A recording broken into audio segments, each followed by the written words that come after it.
اللہ تعالیٰ نے جو انسان پیدا کیے ہیں ان کے مزاج مختلف ہیں. ان میں کچھ لوگ ہوتے ہیں جو قوی ہوتے ہیں ارادے کے، جو فیصلہ کر لیا ڈٹ گئے.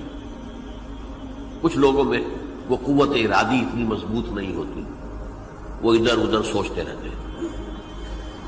کچھ لوگ جسمانی طور پر بہت توانا ہوتے ہیں، کچھ لوگ جسمانی طور پر پیدائشی طور پر کمزور ہوتے ہیں. تو اگر کوئی قوت ارادی کمزور رکھنے والا شخص ہے، وہ بھی تو اللہ کی تخلیق ہے، اللہ کا بندہ ہے. خطاؤں کا ظہور ہو جاتا ہے، توبہ کرتا ہے، پھر کچھ عرصے کے بعد پھر خطا کا ظہور ہو جاتا ہے، پھر توبہ کرتا ہے. تو ہم تو یہ سمجھیں گے کہ ایک حد کے بعد پھر اس کی توبہ قبول نہیں ہونی چاہیے. لیکن حدیث سنیے. وعن ابی ہریرہ رضی اللہ تعالی عنہ قال قال رسول اللہ صلی اللہ علیہ وسلم ان عبدا اذنب ذنبا، یقیناً ایک بندہ جو ہے وہ ایک گناہ کرتا ہے.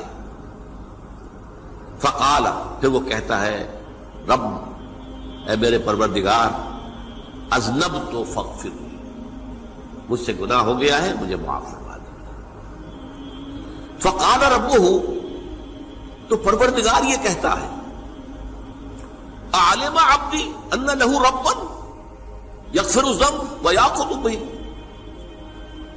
میرا یہ بندہ یہ جانتا ہے کہ اس کا ایک رب ہے جو گناہ معاف بھی کر سکتا ہے اور سزا دے بھی سکتا ہے.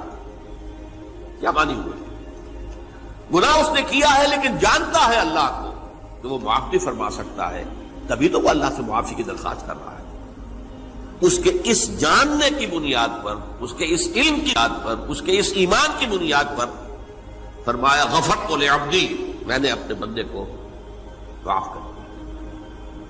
ثم مکث ما شاء اللہ، پھر وقت گزرا جتنا کہ اللہ نے چاہا. ثم اذنب ذنبا، پھر اس سے گناہ ہو گیا.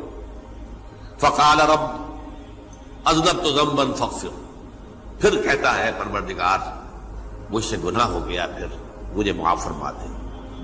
فقال ربہ، اللہ فرماتا ہے عالم عبدی ان لہ ربا یغفر الذنب ویأخذ بہ، میرا بندہ ہے نا جو جانتا ہے کہ اس کا ایک رب ہے، ایمان باللہ اس کے اندر ہے، تبھی تو پکار رہا ہے. اور یہ بھی جانتا ہے کہ وہ گناہ معاف بھی کر سکتا ہے اور چاہے تو پکڑ بھی سکتا ہے، سزا بھی دے سکتا ہے. تو فرمایا، اللہ تعالیٰ فرماتے ہیں میں نے فرمایا کہ میں نے معاف کر دیا. ثم مکث ما شاء اللہ، پھر ایک عرصہ گزرا اس کے بعد. ثم اذنب ذنبا، پھر اس نے گناہ کیا. قال رب اذنبت ذنبا آخر، اس نے کہا پروردگار میں نے تو پھر ایک اور گناہ کر دیا، فاغفر لی، مجھے بخش دے. فقال اعلم عبدی ان لہ ربا یغفر الذنب ویأخذ بہ، میرا بندہ جانتا ہے نا کہ اس کا ایک رب ہے جسے وہ پکار رہا ہے، کہ وہ جانتا ہے کہ اسے اختیار حاصل ہے کہ چاہے تو بخش دے اور چاہے تو پکڑ لے. اس کے اس علم، اس ایمان کی بنیاد پر میں نے اسے معاف کر دیا. ایک اور حدیث، میں نے چونکہ اس گفتگو کے لیے ان احادیث کا تفحص کیا ہے، یہ تو بہت ہیں حدیثیں، میں نے ان میں سے کچھ چنی ہیں. ہمارے بعض واعظ ناصح وہ بھی کسی شخص کو روکتے رہے، برائیوں سے روکتے رہے، نہیں رکتا تو کہیں غصے میں آ کے اللہ تجھے کبھی معاف نہیں کرے گا. یہ کتنا بڑا جرم ہے، اس کا اندازہ کیجئے اس حدیث سے. تم میرے بندے کو میری رحمت سے مایوس کر رہے ہیں، کتنا بڑا جرم ہے، اس کا اندازہ کیجئے. یہ مسلم شریف کی روایت ہے عن جندب، حضرت جندب رضی اللہ تعالی عنہ سے، ان رسول اللہ صلی اللہ علیہ وسلم حدث، کہ اللہ کے رسول صلی اللہ علیہ وسلم نے ایک واقعہ بیان کیا. ان رجلا قال،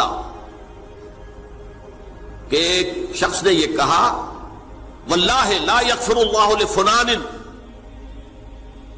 کہ خدا کی قسم اللہ تعالیٰ فلاں شخص کو کبھی معاف نہیں کرے گا.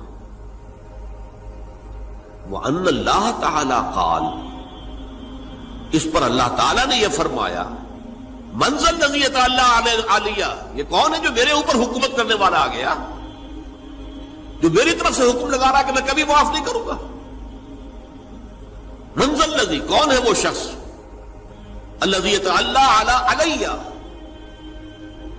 انی لا اغفر لفلان، کہ میں فلاں شخص کو کبھی معاف نہیں کروں گا، قد غفرت لفلان، اس کو تو میں نے معاف کر دیا، واحبطت عملہ، اس شخص کے تمام اعمال میں نے ضائع کر دیے کہ تم نے میرے بندے کو مایوس کیا۔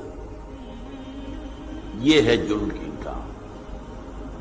تو توبہ کی دعوت دیتے رہو، توبہ کے لیے لوگوں کو آمادہ کرتے رہو، توبہ جو ہے اس کے لیے ترغیب دیتے رہو، اللہ تعالیٰ معاف فرمانے والا۔ اب آخری حدیث سنا رہا ہوں، یہ تو بہت ہی عجیب حدیث ہے اور متفق علیہ، یہ بخاری اور مسلم دونوں میں۔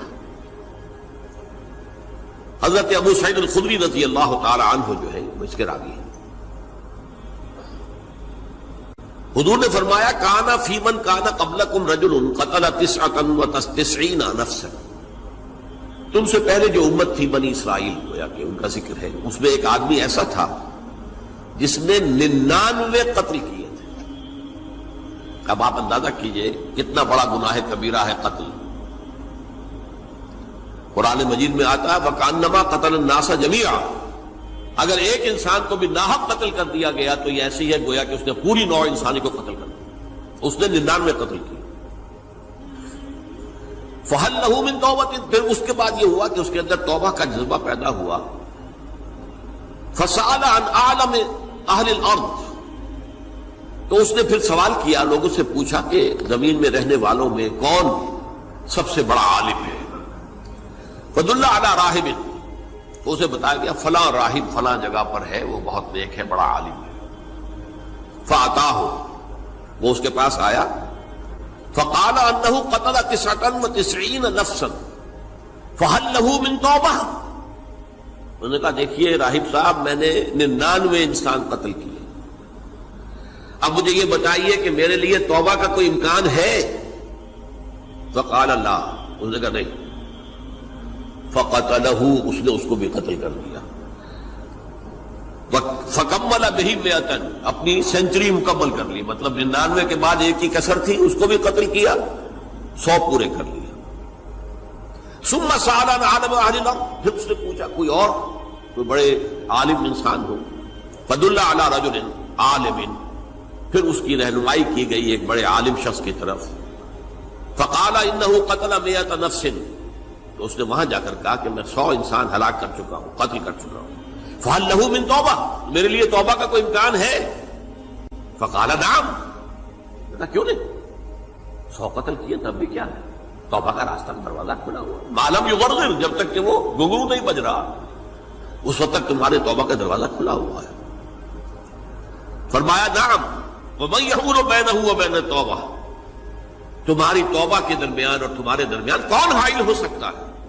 توبہ کا دروازہ کھلا ہے۔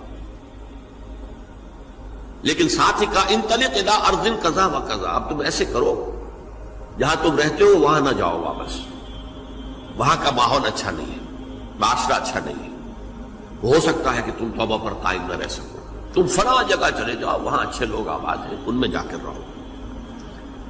فإن بها اناس یعبدون اللہ تعالی، وہاں ایسے لوگ آباد ہیں جو اللہ کی بندگی کرتے ہیں۔ فاعبد اللہ معہم، تو تم ان کے ساتھ مل کر اللہ کی بندگی اور پرستش کرو۔ ولا ترجع الی ارضک، اپنی زمین کی طرف اپنے وطن میں واپس بن جاؤ۔ فإنها ارض سوء، وہ بری جگہ ہے۔ فانطلقا، تو وہ چل پڑا، ہجرت کر رہا ہے، اس جگہ جا رہا ہے جہاں کا راہب نے بتایا تھا۔ حتی اذا نصف الطریق، جب آدھا راستہ اس نے پورا کر لیا، اتاہ الموت، موت آ گئی۔ فاختصمت فیہ ملائکۃ الرحمت و ملائکۃ العذاب، اب وہ جہنم کے فرشتے بھی آ گئے اس کی جان قبض کرنے کو، اور جنت کے بھی آ گئے۔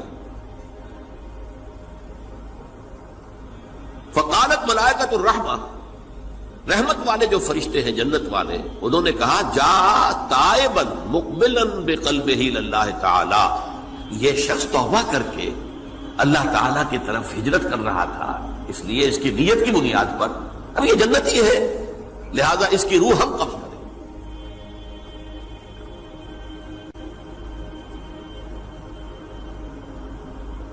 وقالت الملائکۃ العذاب، اور وہ جو عذاب والے فرشتے ہیں وہ کہیں گے انہ لم یعمل خیرا قط، تو نے توبہ کے بعد کوئی نیک عمل تو کیا ہی نہیں، تو کس بنیاد پر اس کو تم جنت میں لے جاؤ گے؟ اس کو تو دوزخ میں جانا چاہیے۔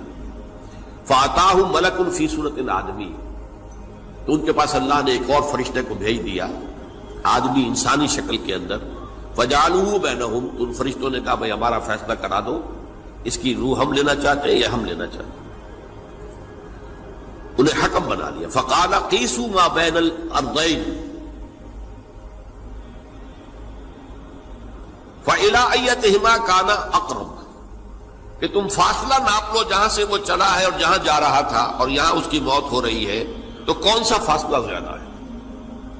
جب ناپا گیا، بلکہ ایک حدیث میں آتا ہے کہ اس پر اللہ نے زمین کو جو ہے حکم دے دیا، ایک طرف والی زمین تو سکڑ جا، دوسری والی جو ہے تو پھیل جا، تاکہ وہ جو جدھر جو جا رہا تھا وہ زیادہ قریب ہو جائے بنسبت اس کے کہ جہاں سے وہ چلا تھا۔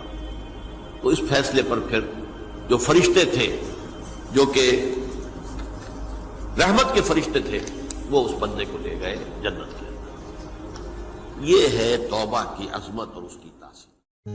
رب رب کر دے بڈھے ہو گئے اتے ملا پنڈت سارے، رب دا کھوج کھرا نہ لبا اتے نہ کیتے بئی نظارے۔